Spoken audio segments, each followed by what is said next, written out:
শাপলা ইস্যুকে কেন্দ্র করে ঢাকায় বড় ধরনের রাজনৈতিক কর্মসূচির প্রস্তুতি নিচ্ছে জাতীয় নাগরিক পার্টি। নির্বাচন কমিশনের সঙ্গে দলটি টানাপোড়েন যেভাবে বাড়ছে, শেষমেশ রাজনৈতিক লড়াইয়ে যেতে হবে বলে মনে করছেন এনসিপি নেতারা। শাপলার বিকল্প ভাবছেন না তারা, বরং এ প্রতীক নিয়ে রাজপথে শক্ত উপস্থিতি দেখাতে চান। যতদিন শাপলা না দেবে ততদিন লড়াই চালিয়ে যাওয়ার কর্মসূচি হাতে নিচ্ছে দলটি।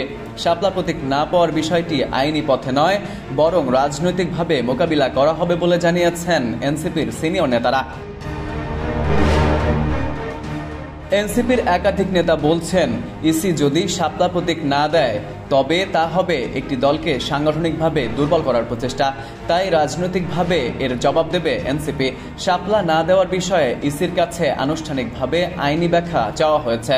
পাশাপাশি আগামী সপ্তাহে শাপলার দাবিতে বড় কর্মসূচি আসছে। গত 19 অক্টোবর নির্বাচন কমিশনের সিনিয়র সচিব আক্তার আহমেদের সঙ্গে বৈঠক করে জাতীয় নাগরিক পার্টির প্রতিনিধি দল। ঘণ্টাখানেকের ওই বৈঠকে শুধু শাপলার প্রতীক নিয়ে আলোচনা হয়। ইসির পক্ষ থেকে অন্য প্রতীক দিতে চাইলেও শাপলাতেই অনড় ছিল এনসিপি। গত 22 জুন এনসিপি তাদের নিবন্ধনের জন্য আবেদন জমা দেয় এবং 3টি প্রতীক প্রস্তাব করে। পরে 3 আগস্ট ও 24 সেপ্টেম্বর চিঠি দিয়ে পছন্দ সংশোধন করে জানায় তারা সাদা বা লাল শাপলা চায়।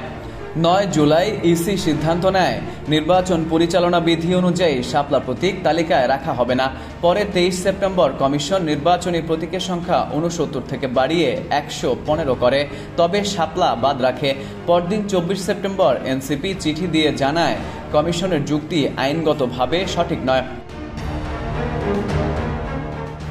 দলীয় প্রতীক হিসেবে শাপলা না পেলে আপনাদের পদক্ষেপ কি হবে, এমন প্রশ্নের জবাবে এনসিপির যুগ্ম আহ্বায়ক সরোয়ার তুষার বলেন, আগামী সপ্তাহে ঢাকায় বড় কর্মসূচি করার পরিকল্পনা আছে।